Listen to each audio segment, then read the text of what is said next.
ఈ భూమి మీద నివసించే ప్రతి జీవికి కావాల్సింది ఎనర్జీ. మన మోడర్న్ లైఫ్లో దీని ఇంపార్టెన్స్ మరింతగా పెరిగింది.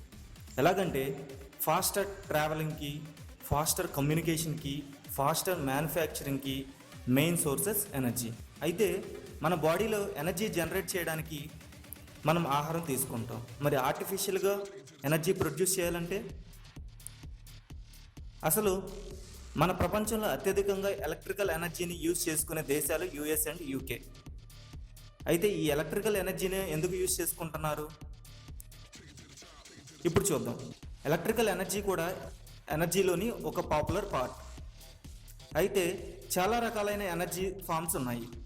ఈ ఎలక్ట్రికల్ ఎనర్జీని ఎందుకు పాపులర్ అంటున్నారు అంటే ఇది cleaner environments for user, higher efficiency, better controllability, easy, bulk power, long distance transportation.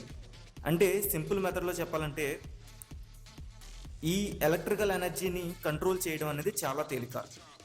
అయితే దీన్ని బల్క్లో మనం ప్రొడ్యూస్ చేయొచ్చు అండ్ లాంగ్ డిస్టెన్స్కి ట్రాన్స్పోర్ట్ చేయొచ్చు. అసలు ఈ ఎలక్ట్రికల్ ఎనర్జీలోని మెయిన్ 3 ప్రొసీజర్స్ ఉన్నాయి. అవేంటంటే thermal form, mechanical form, lighting form. వీటిని సెలెక్ట్ చేయడానికి మెయిన్గా initial cost, running cost and రిక్వైర్మెంట్స్ని బేస్ చేసుకొని డిసైడ్ అవుతారు. అసలు ఈ ఎలక్ట్రిసిటీ జనరేట్ అవ్వడానికి మెథడ్స్ ఏమిటంటే మనకు 2 రకాల మెథడ్స్ ఉన్నాయి. అవి conventional method, non conventional method. Conventional method అంటే ఇది మనం రెగ్యులర్గా యూజ్ చేసేది.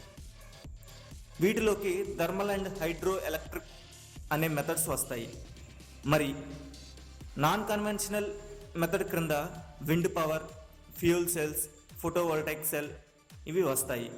మీరు ఎప్పుడైనా ఆలోచించారా మనకు power plants or power generate stations ఎందుకు ఊరి బయట ప్లేసెస్లో ఉంటాయో? కారణం కొన్ని సెక్యూరిటీ ఇష్యూస్. బై మిస్టేక్ ఏమైనా ప్రాబ్లం క్రియేట్ అయినా దాని ఎఫెక్ట్ పీపుల్ మీద పడకూడదని.